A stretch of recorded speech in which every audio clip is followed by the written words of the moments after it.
दोस्तों, मुख्य चुनाव आयुक्त राजीव कुमार अपना कार्यकाल खत्म होने के बाद रिटायर हो रहे थे और अब जब वो रिटायरमेंट के दहलीज में हैं और रिटायरमेंट भाषण उनके सामने था तो उन्होंने किन शब्दों का चयन किया, क्या बातें बोली। दोस्तों, ये इसीलिए जरूरी है समझना क्योंकि इसके जरिए राजीव कुमार के जहन में कौन कौन सी बातें चल रही होती हैं जब उन पर सवाल उठ रहे होते हैं या फिर उनके चुनाव आयोग पर सवाल खड़े होते हैं जब वो कार्यकाल जब उनका चल रहा था, हमको उस सोच का पता चलता है। दोस्तों, सब जानते हैं मुख्य चुनाव आयुक्त के तौर पर राजीव कुमार रिटायर हो रहे हैं और अपने रिटायरमेंट भाषण में उन्होंने जो बातें बोली हैं वो बड़ा गौर से सुनने वाली है क्योंकि इससे पता चलता है कि राजीव कुमार खुद पर उठ रही उंगलियों को लेकर किस तरह की सोच रखते हैं। दोस्तों, अपने रिटायरमेंट भाषण में राजीव कुमार ने कहा, एक संस्था के रूप में आयोग को कई बार अनुचित तरीके से उन लोगों की तरफ से जिम्मेदार बताया जाता है जो चुनाव के नतीजे स्वीकार नहीं करना चाहते।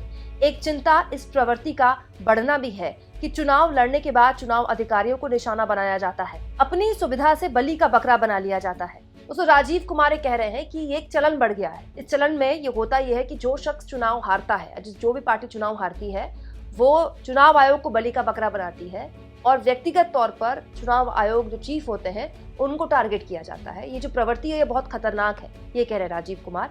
आगे राजीव कुमार कहते हैं, राजनीतिक दल चुनाव प्रक्रिया के हर स्तर पर तैयारियों में शामिल होते हैं जिसमें पूरी पारदर्शिता होती है और तब आपत्तियां नहीं उठाई जाती, लेकिन बाद में संदेह किया जाता है जो गलत है। खास बात है कि विपक्ष आरोप लगाता रहा कि निर्वाचन आयोग भारतीय जनता पार्टी का समर्थन करता है, हालांकि इन आरोपों का आयोग ने बार बार खंडन किया। खंडन कैसे किया? मुख्य चुनाव आयुक्त रहते हुए राजीव कुमार ने अपने हाथ से बड़ी फुर्सत से जो शायरी लिखी थी, शानदार किस्म की शायरी, उसके जरिए।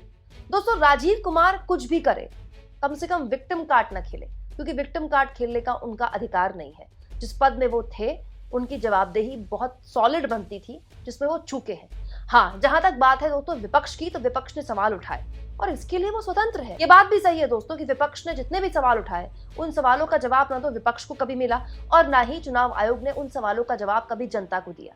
बड़ी बात यहाँ पर यह भी गौर करने वाली है दोस्तों कि राजीव कुमार आज विपक्ष को टारगेट कर रहे हैं और ये कह रहे हैं कि अगर कोई चुनाव हार जाता है तो वो चुनाव आयोग को बलि का बकरा बनाता है। लेकिन राजीव कुमार को तो ये बात पता होनी चाहिए कि उनके लिए सत्ता पक्ष और विपक्ष अलग अलग नहीं है। उनके लिए वो दो कैटेगरीज है ही नहीं, उनके लिए सब बराबर है। भाई, अगर वो मुख्य चुनाव आयुक्त रहे हैं तो उनसे बेहतर कौन जानता है कि उनके लिए बीजेपी या कांग्रेस या राहुल गांधी या नरेंद्र मोदी अलग अलग नहीं है। उनके लिए वो बिल्कुल समान है क्योंकि शिकायतें तो बीजेपी की भी बहुत गई राजीव कुमार के पास।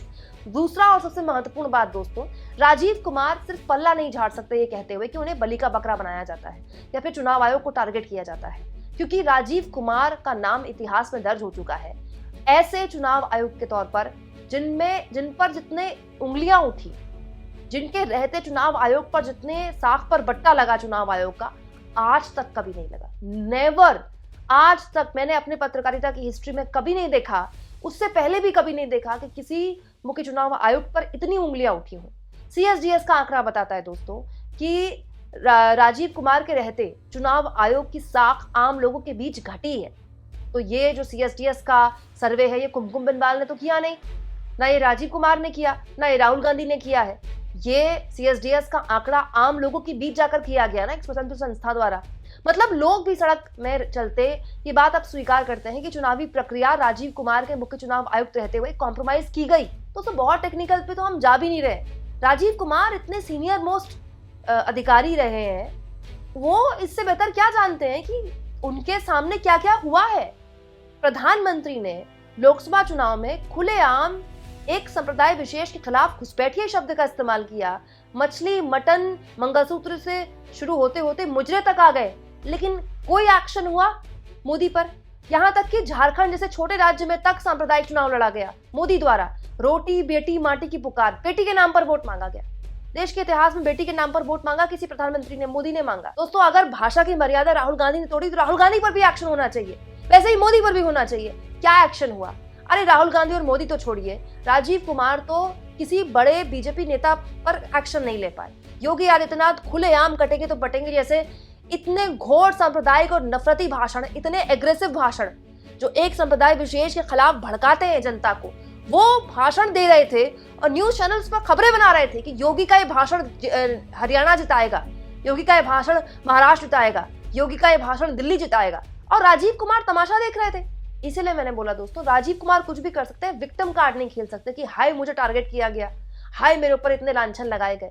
आज दोस्तों राहुल गांधी ने एलओपी के तौर पर नए मुख्य चुनाव आयुक्त ज्ञानेश कुमार की नियुक्ति पर अपने डिसेंट नोट शेयर किया है, अपनी आपत्तियां शेयर की हैं, क्योंकि जो मीटिंग हुई थी नए मुख्य चुनाव आयुक्त को लेकर, राहुल गांधी ने उस मीटिंग को पोस्टपोन करने के लिए कहा था। उस मीटिंग में मौजूद रहकर उन्होंने कहा था मोदी और अमित शाह से कि एक दिन के लिए टाल दीजिए, 19 तारीख को सुप्रीम कोर्ट में सुनवाई होनी है। लेकिन मोदी और अमित शाह ने नहीं माना और राहुल गांधी मीटिंग से उठकर चले गए। बाद में उन्होंने नोट शेयर किया, आप इस नोट को पढ़िए।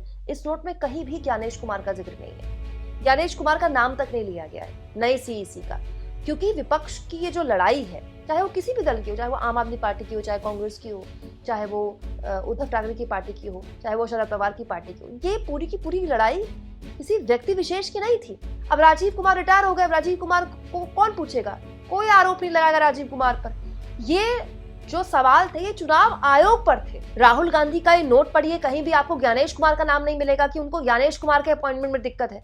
राहुल गांधी ने प्रक्रिया पर सवाल उठाए, ठीक वैसे ही पूरे के पूरे विपक्ष के सवाल चुनाव आयोग की प्रक्रिया पर थे, चुनाव आयोग के काम करने के तरीके पर थे। खैर जो भी हो, अब तो राजीव कुमार सेवानिवृत्त हो गए हैं, रिटायर हो गए हैं, लेकिन मैं उम्मीद करती हूँ कि देश को जो नया चुनाव आयुक्त मिला है, कम से कम इस तरह की शिकायतें उनसे ना हो, क्योंकि दोस्तों चुनाव आयोग की साख के बिना मदर ऑफ डेमोक्रेसी की साख बचाई नहीं जा सकती, और ये बात राजीव कुमार भी बहुत अच्छे से जानते हैं। दोस्तों ज्यादा पुरानी बात क्या करनी है, मतलब राजीव कुमार आज ये बता रहे हैं कि उनके साथ कितना अत्याचार हुआ, उनको कितना टारगेट किया गया, जबकि राजीव कुमार के मुख्य चुनाव आयुक्त रहते हुए वो एक राज्य का ठीक से चुनाव की तारीखों का ऐलान नहीं कर पाए। मुझे याद है हरियाणा और जम्मू कश्मीर को लेकर चुनाव की तारीखों का ऐलान हुआ था, पूरी प्रेस कॉन्फ्रेंस सुनी थी मैंने 1.5 घंटे की प्रेस कॉन्फ्रेंस में आधी तो उनकी शायरियां थी और चवन्नी छाप शायरी बोलकर वो चले गए। राजीव कुमार 1.5 घंटे की प्रेस कॉन्फ्रेंस करके जिन तारीखों का ऐलान करके गए, कुछ दिनों बाद बीजेपी ने चिट्ठी लिखी कि इन तारीखों में तो छुट्टियां पड़ रही हैं, लोग उन छुट्टियों की वजह से वोट करने नहीं जाएंगे, तो चुनाव की तारीखें बदल दी गई। जो तारीख बीजेपी ने चिट्ठी में लिखी थी वही तारीख बाद में कर दी गई। तो मैं तो ये जानना चाहती हूँ राजीव कुमार से कि एक बेसिक काम, चुनाव की सही तारीख का ऐलान, वो तक राजीव कुमार 1.5 घंटे की प्रेस कॉन्फ्रेंस निपटाने के बाद में बदल दिया करते थे। तो बाद के एक्शन और बाद के नियम और बाद की प्रक्रिया तो बहुत बाद में गई। राजीव कुमार ने अपने ऊपर उठे किसी भी सवाल का जवाब नहीं दिया, कभी भी। राजीव कुमार के लिए प्रेस कॉन्फ्रेंस बकायदा आयोजित की जाती थी। दिल्ली चुनाव की बात कर रही हूँ दोस्तों, दिल्ली चुनाव की प्रेस कॉन्फ्रेंस में तो बाद में रिपोर्टर्स भी ऐसे भेजे जाते थे जिनको शायद पहले से ही बोल दिया गया हो कि ये सवाल पूछना। ना तो रिपोर्टर सवाल पूछते थे, ना ही राजीव कुमार उन सवालों का जवाब ठीक से देते थे। अगर राजीव कुमार अब अपने आप को पाक साफ मानते हैं तो मैं ये मानती हूँ कि राजीव कुमार को व्यक्तिगत तौर पर सामने आना चाहिए, क्योंकि राजीव कुमार अपने ऊपर ये आरोप व्यक्तिगत ले रहे हैं कि उन पर लोगों ने आरोप लगाए। तो राजीव कुमार को एक प्रेस कॉन्फ्रेंस अब बुला लेनी चाहिए। अब तो वो सीईसी भी नहीं है, अब तो नए सीईसी नियुक्त कर दिए गए हैं। राजीव कुमार को व्यक्तिगत तौर पर सामने आकर प्रेस कॉन्फ्रेंस करनी चाहिए और इस बार हमारे जैसे यूट्यूबर्स को बुलाना चाहिए। हम पूछेंगे उनसे सवाल, वो चाहे तो उन सवालों के जवाब शेरो शायरी में दे सकते हैं, लेकिन कम से कम सवालों से तो बचना वो छोड़ दें। आप इस मुद्दे पर क्या सोचते हैं दोस्तों, कमेंट बॉक्स में जरूर लिखें, और जितना हो सके चैनल को शेयर करें, सब्सक्राइब करें, और थैंक्स और ज्वाइन के ऑप्शन से अगर आप चाहें तो कुछ आर्थिक मदद भी चैनल की जरूर करें।